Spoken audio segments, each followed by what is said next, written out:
सुप्रभात बच्चों। संस्कृत की कक्षा में आपका स्वागत है। आज हम चतुर्थ पाठ अहम पठामि पढ़ेंगे। बच्चों, इससे पहले आपने प्रथम पुरुष एक वचन का रूप पढ़ा था, सह और एसह का प्रयोग आपने सीखा था। आज हम अहम पठामि का रूप पढ़ेंगे। ये उत्तम पुरुष एक वचन का रूप है। आइए बच्चों देखते हैं। अहम पठामि, मैं पढ़ता हूँ। ये उत्तम पुरुष एक वचन का रूप है। पिछली कक्षाओं में बच्चों आपने प्रथम पुरुष एक वचन, द्विवचन और बहुवचन का रूप पढ़ा। प्रथम पुरुष एक वचन में सर्वनाम पद यह के लिए, ऐसा पुल्लिंग के लिए और ऐसा स्त्रीलिंग के लिए आपने पढ़ा। उसी तरह से वह शब्द के लिए पुल्लिंग के लिए आपने सह का प्रयोग सीखा और स्त्रीलिंग के लिए सा का प्रयोग सीखा। ये एक वचन का रूप है। द्विवचन का रूप पुल्लिंग के लिए तो यानी वे दोनों, ते ये स्त्रीलिंग का रूप है, वे दोनों। उसी तरह से बहुवचन का रूप ते पुल्लिंग के लिए वे सब और ता स्त्रीलिंग के लिए वे सब। ये प्रयोग आपने सीखा था। बच्चों, आज हम मध्यम पुरुष और उत्तम पुरुष का एक वचन का रूप पढ़ेंगे। यहाँ देखिए, जैसे चित्र में दिया हुआ है, सह पठति सा पठति, वह पढ़ता है वह पढ़ती है। इसमें देखिए आप, सिर्फ सर्वनाम शब्द में अंतर है। सह और सा का क्रिया शब्द एक समान प्रयोग हो रहा है। प्रथम पुरुष एक वचन में क्रिया शब्द के साथ अंत में ती लगता है, पुल्लिंग और स्त्रीलिंग दोनों में। लेकिन यहाँ पर मध्यम पुरुष में देखिए, त्वम पठसि, तुम पढ़ते हो, तुम पढ़ती हो। त्वम शब्द पुल्लिंग और स्त्रीलिंग दोनों के लिए प्रयोग हो रहा है और पठसि पठ धातु के अंत में देखिए सी का प्रयोग हो रहा है। तुम पढ़ते हो, तुम पढ़ती हो। पुल्लिंग और स्त्रीलिंग में इसमें कोई अंतर नहीं आ रहा है। अहम पठामि, मैं पढ़ता हूँ, मैं पढ़ती हूँ। यहाँ भी देखिए सर्वनाम शब्द और क्रिया शब्द दोनों में कोई अंतर नहीं है। अहम पठामि पुल्लिंग और स्त्रीलिंग दोनों के लिए प्रयोग हो रहा है। यहाँ पर एक बात समझा दें बच्चों आप लोगों को, जैसे सह सा पठति किसी दूर बैठे छात्र या छात्रा के लिए हम संकेत करते हैं, यानी वह। तुम पठसि सामने बैठे छात्र या छात्रा की ओर संकेत करके जब हम कहते हैं, यानी सुनने वाले को कहते हैं। अहम पठामि यानी मैं पढ़ता हूँ या मैं पढ़ती हूँ, अपनी ओर संकेत करके जब हम कहते हैं अहम पठामि। आइए बच्चों, कुछ और वाक्य देखते हैं। ये समझ में आया बच्चों आप लोगों को? अब इस वाक्य को देखते हैं। अमिता और अमिता ये दोनों छात्र छात्रा हैं, आपस में बातचीत कर रहे हैं। अमिता कह रही हैं, किम तुम पठसि, क्या तुम पढ़ते हो? अमित जवाब दे रहा है, आम हाँ, अहम पठामि मैं पढ़ता हूँ। यहाँ पर देखिए बच्चों, मध्यम पुरुष और उत्तम पुरुष का रूप आप देख रहे हैं एक वचन का।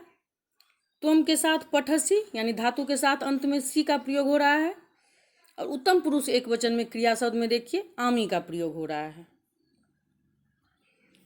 उसी तरह से यहाँ देखते हैं, अमिता कह रही है, तुम किम पठसि, तुम क्या पढ़ते हो?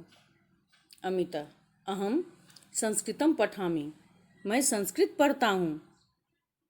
अमिता, किम तुम सायं खेलसि, क्या तुम शाम को खेलते हो?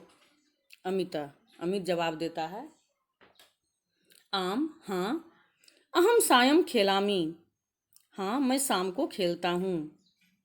अमिता, किम तुम प्रतिदिनम खेलसि, क्या तुम प्रतिदिन खेलते हो, रोज खेलते हो? अमित जवाब देता है, नहीं, अहम प्रतिदिनम न खेलामि, नहीं मैं प्रतिदिन नहीं खेलता हूँ। यहाँ कुछ और वाक्य देख लेते हैं बच्चों। अमित बोल रहा है, तुम कदा पठसि, तुम कब पढ़ती हो? अमिता, अहम प्रातः पठामि, मैं सुबह पढ़ती हूँ। पठसी और पठामी का आपको प्रयोग समझ में आ रहा है बच्चों। और त्वम और अहम देखिए पुल्लिंग और स्त्रीलिंग दोनों के लिए समान रूप से प्रयोग हो रहा है। उसी तरह से सी और आमी क्रिया शब्द और सर्वनाम शब्द दोनों लिंगों के लिए एक समान प्रयोग हो रहा है। अमिता, किम त्वम सत्यम वदसि? क्या तुम सत्य बोल रही हो? अमिता, आम, हाँ। अहम सत्यम वदामि, हाँ मैं सत्य बोल रही हूँ। अमिता, त्वम कुत्र गच्छसि? तुम कहाँ जाते हो? अमिता, अहम तत्र गच्छामि, मैं वहाँ जाता हूँ। तत्र का अर्थ होता है वहाँ। अमिता, तत्र त्वम किम करोसि? वहाँ तुम क्या करते हो? अमिता, तत्र अहम खेलामि, वहाँ मैं खेलता हूँ। बच्चों ये समझ में आ रहा है आपको? ये मध्यम पुरुष और उत्तम पुरुष एक वचन का रूप है। इससे पहले आपने प्रथम पुरुष एक वचन, द्विवचन और बहुवचन का रूप सीखा। सह तोते वह के लिए, और ऐसा, एता, एते यह शब्द के लिए। ऐसा का प्रयोग आपने पिछली कक्षाओं में पढ़ा है बच्चों।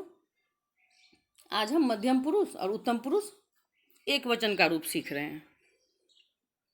आइए बच्चों कुछ ध्यान रखने योग्य बातें देख लेते हैं। अहम, ये कर्ता एक वचन का रूप है, उत्तम पुरुष एक वचन का। इसके साथ धातु में आमी शब्द का प्रयोग होता है। यथा, जैसे अहम पठामी, मैं पढ़ता हूँ या मैं पढ़ती हूँ। त्वम, मध्यम पुरुष एक वचन का रूप है। मध्यम पुरुष एक वचन के साथ धातु में सी, यथा तुम पठसी का प्रयोग होता है। तुम पढ़ते हो या तुम पढ़ती हो। अव्यय शब्द देखते हैं। सायं, प्रातः, कुत्र। इससे पहले जैसे अभी आपने पढ़ा गच्छसी, यानी गम धातु रूप है और इसका जब क्रिया का रूप बनता है तो गच्छ के अनुसार इसका रूप चलता है। यदि किसी शब्द के अंत में म आए और आगे व्यंजन से आरंभ होने वाला शब्द हो तो उस म को अनुस्वार के रूप में भी लिखा जा सकता है।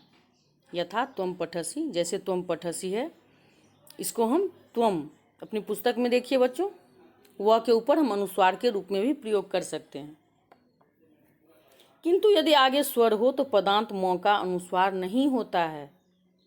यथा, यानी जैसे त्वम अपि पठसी, इसमें त्वम के ऊपर व के ऊपर अनुस्वार का प्रयोग हम नहीं करेंगे।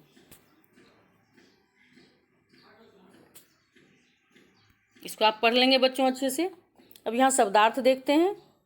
सर्वनाम पदानि, अहम, मैं, त्वम, तुम। क्रियापद को देखते हैं। वदामी, बोलता हूँ, बोलती हूँ। वदसी, बोलते हो, बोलती हो। गच्छामि, जाता हूँ, जाती हूँ। गच्छसि, जाते हो, जाती हो। करोषि, करते हो, करती हो। खेलसी, खेलते हो, खेलती हो। कुछ अव्यय पद को देख लेते हैं। कदा, कब। सायं, शाम को। कुत्र, कहाँ। तत्र, वहाँ। अपि, भी। नहीं, नहीं। शब्दार्थ को आप बच्चों अपनी संस्कृत की कॉपी में लिख लेंगे और याद कर लेंगे। गृहकार देखते हैं बच्चों। पाठ को शुद्ध उच्चारण के साथ वाचन करें, अर्थात पढ़ें। शब्दार्थ को सुंदर लिखावट में लिखें तथा याद करें। पुस्तक अभ्यास को पाठ के अनुसार पूरा करें। आज इतना ही। धन्यवाद बच्चों।